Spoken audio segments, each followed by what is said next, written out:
പോലീസിനെ കണ്ട് MDMA packet വിഴുങ്ങിയ ആളാണ് മരിച്ചിരിക്കുന്നത്. ഗുരുതരാവസ്ഥയിലായിരുന്നു, വെന്റിലേറ്ററിലായിരുന്നു. അതിനുശേഷം മരണം സംഭവിക്കുകയായിരുന്നു. എനിക്കൊപ്പമുള്ളത് ഡോക്ടർ PN സുരേഷ് കുമാറാണ്. ഡോക്ടർ, ഇപ്പം MDMA കഴിച്ചിട്ടാണ് ഇയാൾ മരിച്ചത് നമുക്ക് പോസ്റ്റ്മോർട്ടത്തിൽ മാത്രമേ അറിയാൻ പറ്റുള്ളൂ. 2 പ്ലാസ്റ്റിക് കവറിലുള്ള MDMA ആണ് കഴിച്ചിരിക്കുന്നത്. എൻഡോസ്കോപ്പിയിൽ അത് കണ്ടെത്തുകയും ചെയ്തിട്ടുണ്ട്. അപ്പൊ ഇത്തരം സാധനങ്ങൾ നമ്മൾ സാധാരണ ഉപയോഗിക്കുന്നതിന് ഒരു കണക്കൊക്കെ ഉപയോഗിക്കാൻ പാടില്ല. എന്നിരുന്നാൽ പോലും ഇതെങ്ങനെയാണ് ഇതിന്റെ ഒരു ഇങ്ങനെ മരണത്തിലേക്കൊക്കെ കാരണമാവുന്നത്? MDMA എന്ന് പറഞ്ഞാൽ അതൊരു മെത്താംഫിറ്റമിൻ എന്നാണ് അതിന്റെ ശരിക്കുള്ളൊരു ജനറിക് പേര് നമ്മൾ പറയുന്നത്. മെത്താംഫിറ്റമിൻ എന്ന് പറഞ്ഞാൽ ഒരു സ്റ്റിമുലന്റ് ആണ്. അതായത് നമ്മുടെ തലച്ചോറിന്റെ സിമ്പതറ്റിക് നെർവസ് സിസ്റ്റം എന്ന് പറയും. നമ്മുടെ തലച്ചോറിന്റെ പ്രഷർ, ശ്വാസം ഇതിനെയൊക്കെ നിയന്ത്രിക്കുന്ന ഈ സിമ്പതറ്റിക് നെർവസ് സിസ്റ്റത്തിനെ ഉത്തേജിപ്പിക്കുന്ന ഒരു കെമിക്കൽ ആയതുകൊണ്ടാണ് അതിനെ സ്റ്റിമുലൻ എന്ന് പറയുന്നത്. അപ്പൊ ഇത് സാധാരണയായിട്ട് ഇപ്പൊ ചെറിയ ഡോസിൽ കഴിച്ചാലും വലിയ ഡോസിൽ കഴിച്ചു കഴിഞ്ഞാലും സംഭവിക്കുന്നത് എന്താണെന്ന് വെച്ചാൽ ഈ മീതിൽ മെത്താംഫിറ്റമിൻ എന്ന് പറയുന്നത് നമ്മുടെ BP കൂട്ടും, നെഞ്ചിരിപ്പ് കൂട്ടും, റെസ്പിറേറ്ററി റേറ്റ്, ശ്വാസഗതി വർദ്ധിപ്പിക്കും, പിന്നെ സ്വെറ്റിംഗ് ഉണ്ടാക്കും. അതായത് എല്ലാ ഞരമ്പുകളെയും ഉത്തേജിപ്പിക്കുന്നതുകൊണ്ടാണ് ഇത് ഉണ്ടാവുന്നത്. അപ്പോൾ സാധാരണക്ക് ഇങ്ങനെ ഒരു ഉത്തേജനം നമുക്ക് വരുന്നതുകൊണ്ട്, ഈ ഉപയോഗിക്കുന്ന വ്യക്തിക്ക് വരുന്നതുകൊണ്ടാണ് അയാൾക്കൊരു അതിന്റെ ഒരു കിക്ക്, ഒരു ഇഫക്റ്റ് എന്നൊക്കെ പറയുന്നത് ഉണ്ടാവുന്നത്. പക്ഷെ ഇത് അമിതമായിട്ടുള്ള അളവിൽ ഉപയോഗിക്കുമ്പം ഇതെല്ലാം വളരെ കൂടിയ രീതിയിലായിപ്പോകും. അതായത് ഇപ്പം BP കൂടുന്നു എന്ന് പറഞ്ഞാൽ അത് വളരെ BP അമിതമായിട്ട് കൂടിയിട്ട് ഇയാൾക്ക് തലച്ചോറിലെ രക്തക്കുഴൽ പൊട്ടിയിട്ട് രക്തസ്രാവം സംഭവിക്കാം, മസ്തിഷ്ക മരണം സംഭവിക്കാം അതിന്റെ അളവ് കൂടിക്കഴിഞ്ഞാൽ.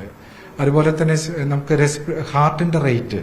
ഹാർട്ടിന്റെ ഇടിപ്പ്, ഹൃദയമിടിപ്പ് കൂടിക്കഴിഞ്ഞാൽ ഹാർട്ട് അറ്റാക്ക് വരാം. ഹാർട്ടിലേക്കുള്ള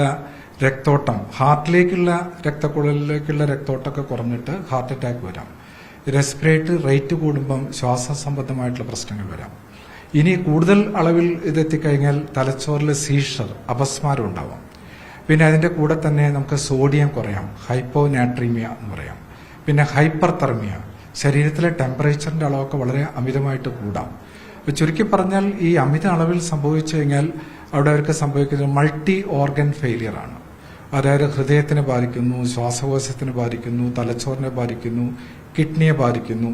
അങ്ങനെ ഈ മൾട്ടി ഓർഗൻ ഫെയിലിയർ വന്നാൽ ശരീരത്തിന്റെ എല്ലാ ഭാഗങ്ങളെയും ബാധിച്ചു കഴിഞ്ഞാൽ തീർച്ചയായിട്ടും അതിൽ ആ ഉപയോഗിക്കുന്ന അളവ് അമിതമായിട്ടുള്ള അളവാണെങ്കിൽ അതിലൊരു മോർട്ടാലിറ്റി റേറ്റ് എന്നൊക്കെ പറയുന്നുള്ളൂ, മരണസാധ്യത വളരെ കൂടുതലാണ്.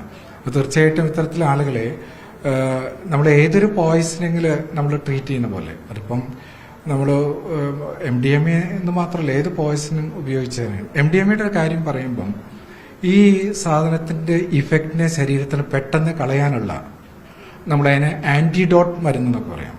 അതായത് ഇത് കഴിക്കുന്ന വ്യക്തിക്ക് പ്രശ്നങ്ങൾ പെട്ടെന്ന് കുറയാനുള്ള ആന്റിഡോട്ട് മരുന്നുകളൊന്നുമില്ല, ഒരിക്കലും ഇല്ല. അത് ഇതുവരെ കണ്ടുപിടിച്ചിട്ടില്ല. അപ്പൊ നമുക്ക് ചെയ്യാവുന്നത് ആ വ്യക്തി കഴിച്ചിട്ടുണ്ടെങ്കിൽ എത്രയും പെട്ടെന്ന് അയാളെ ആശുപത്രിയിൽ പ്രവേശിപ്പിച്ച് അയാളുടെ വയറ് കഴുകുക എന്നൊക്കെ പറയും നമ്മൾ, സ്റ്റൊമക്ക് വാഷ്. അതിലൊരു യൂണിവേഴ്സൽ നമ്മളൊരു ആന്റിഡോട്ടായിട്ടൊരു ചാർക്കോൾ, ആക്ടിവേറ്റഡ് ചാർക്കോൾ എന്നൊക്കെ പറയും. ഇത് ഉപയോഗിച്ചിട്ട് വയറ് കഴുകി കഴിഞ്ഞാൽ ഒരു 3-4 മണിക്കൂറിനുള്ളിലാണ് ഈ വ്യക്തി കഴിച്ചിരിക്കുന്നതെങ്കിൽ കുറേയൊക്കെ നമുക്ക് വയറിന് പുറത്തു കളയാൻ പറ്റും. അല്ലെങ്കിൽ അത് രക്തത്തിൽ കയറി ഞാൻ ഈ പറഞ്ഞ പ്രശ്നങ്ങളൊക്കെ ഉണ്ടാവും. പിന്നെ ഇതിന് നമുക്ക് വ്യക്തിയുടെ മരണകാരണം നിർണയിക്കുന്നത്, അതിനെ ഡിസൈഡ് ചെയ്യുന്നത് ഇത് മാത്രമല്ല. പലപ്പോഴും ഇത്തരത്തിലെ വ്യക്തികൾക്ക് ഹാർട്ടിന് മുന്നേ വല്ല അസുഖം ഉണ്ടായിരിക്കാം, അല്ലെങ്കിൽ ഡയബറ്റീസ്, അങ്ങനെ മറ്റു തരത്തിലുള്ള അസുഖങ്ങളൊക്കെ ഉണ്ടെങ്കിൽ ഇവർക്ക് മരണസാധ്യതയും കോംപ്ലിക്കേഷൻസ് വരാനുള്ള സാധ്യത കൂടുതലാണ്. അത് നമ്മൾ ചെറിയ അളവ് കഴിച്ചാൽ പോലും ആ സാധ്യത കൂടൂലേ? അപ്പോൾ MDMA ചെറിയ ആളുകൾ കഴിക്കുന്ന വ്യക്തികൾക്ക് പോലും ഞാൻ സൂചിപ്പിച്ചല്ലോ, അത് രക്തസമ്മർദ്ദം കൂട്ടാം, ശ്വാസതി കൂട്ടാം. ഇതൊക്കെ മറ്റ് അസുഖങ്ങളുള്ള വ്യക്തികൾ ഉപയോഗിക്കുകയാണെങ്കിൽ ഇതൊക്കെ സംഭവിക്കാം. പിന്നെ ഇത് ശാരീരികമായിട്ടുള്ള അസുഖങ്ങളുള്ള ആളുകളാണെങ്കിൽ മരണത്തിന് സാധ്യത കൂടുതലുണ്ട്. പിന്നെ ഇവർ ഇതിന്റെ കൂടെ മറ്റ് ഏതെങ്കിലും ലഹരി വസ്തുക്കളോ മറ്റു വസ്തുക്കളോ നമുക്ക് ഉപയോഗിച്ചെന്നുള്ള നമുക്കറിയില്ല. ഇപ്പൊ ഇവിടെ പ്ലാസ്റ്റിക്കിൽ കവർ ചെയ്തിട്ട് ഉപയോഗിച്ച സാധനം എന്നൊക്കെ പറയുമ്പം എത്ര കണ്ട് പ്ലാസ്റ്റിക് കൂടി വയറിൽ കടന്നു പോയിട്ടുണ്ട്. ഇനി അത് നമ്മുടെ വയറിൻ്റെ ഉള്ളിൽ വല്ല ബ്ലോക്കോ എന്തെങ്കിലും സൃഷ്ടിച്ചിട്ടുണ്ടോ അതൊക്കെ നമുക്ക് നോക്കണം. അപ്പൊ ഇത്തരത്തിലെ സാധ്യതകൾ കൂടി കണക്കിലെടുത്തുകൊണ്ടാണ് MDMA മാത്രമാണോ മരണത്തിലുള്ള സാധ്യത എന്ന് പറയുന്നത്. പല സ്റ്റഡീസൊക്കെ ഉണ്ട് അതിനെക്കുറിച്ചൊക്കെ. നോർവേ പല രാജ്യങ്ങളിലും MDMAയുടെ ഓവർഡോസ് ടോക്സിസിറ്റി ഒക്കെ പഠനം നടത്തിയാൽ താരതമ്യേന അങ്ങനെ മരണങ്ങൾ റിപ്പോർട്ട് ചെയ്തിരിക്കുന്നത് വളരെ കുറവാണ്. ഇവിടെ കൂടുതൽ മരണങ്ങൾ വന്നിട്ടുണ്ടോ? അങ്ങനെ കഴിഞ്ഞ മുൻപൊക്കെ കുറച്ച് വാർത്തകളൊക്കെ വന്നിരുന്നു, മയക്കുമരുന്ന് അമിത അളവിൽ കഴിച്ചു മരിച്ചു. ഒരു വ്യക്തിക്ക് അങ്ങനെ മരണം സംഭവിച്ചതായിട്ട് നമുക്കറിയാം. കാരണം അയാൾ MDMA ഉപയോഗിച്ചൊരു വ്യക്തിയായിരുന്നു. അയാൾ ആശുപത്രിയിൽ വന്നപ്പം വളരെ വിചിത്രമായിട്ടുള്ള രീതിയിലുള്ള പെരുമാറ്റങ്ങളും ഇതൊക്കെ കണ്ടുകൊണ്ട് പെട്ടെന്ന് അയാൾ MDMA കഴിച്ചാണെന്ന് ഒരിക്കലും വ്യക്തി പറഞ്ഞതുമില്ല.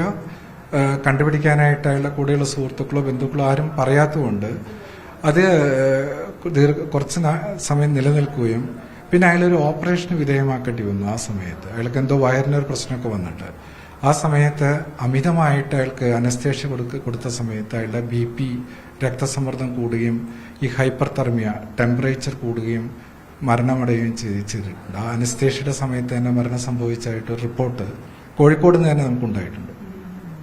അപ്പൊ എന്തായാലും ഇത് ഇപ്പൊ ചെറിയ അളവിൽ പോലും കഴിച്ചാൽ ഡോക്ടർ പറഞ്ഞ പ്രകാരമാണെങ്കിൽ ചെറിയ അളവിൽ കഴിക്കുന്നവർക്ക് പോലും മറ്റ് അസുഖങ്ങൾ ഉണ്ടെങ്കിൽ അത് ഗുരുതരമായി മാറാവുന്ന സിറ്റുവേഷനിലേക്ക് പോകും. തീർച്ചയായിട്ടും നമ്മൾ കുട്ടികളുടെ കാര്യത്തിലൊക്കെയാണ് പ്രത്യേകിച്ചും ശ്രദ്ധിക്കേണ്ടത്.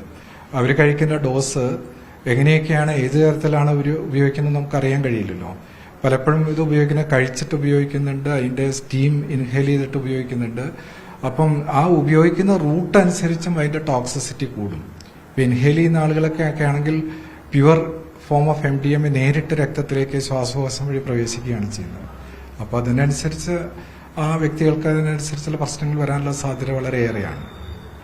ഇപ്പോൾ പറഞ്ഞ പോലെ തന്നെ നമ്മുടെ നാട്ടിൽ ഒരുപാട് MDMA കേസുകൾ പിടിക്കുന്നുണ്ട്. അമിത അളവിൽ കഴിക്കണമെന്നില്ല, ചെറിയ അളവിൽ പോലും അത് ശരീരത്തിൽ എത്തിക്കഴിഞ്ഞാൽ വലിയ രീതിയിലുള്ള ഗുരുതരമായ പ്രശ്നങ്ങളിലേക്ക് നീങ്ങുമെന്നാണ് ഡോക്ടർ സുരേഷ് കുമാർ പറയുന്നത്. Thank you doctor.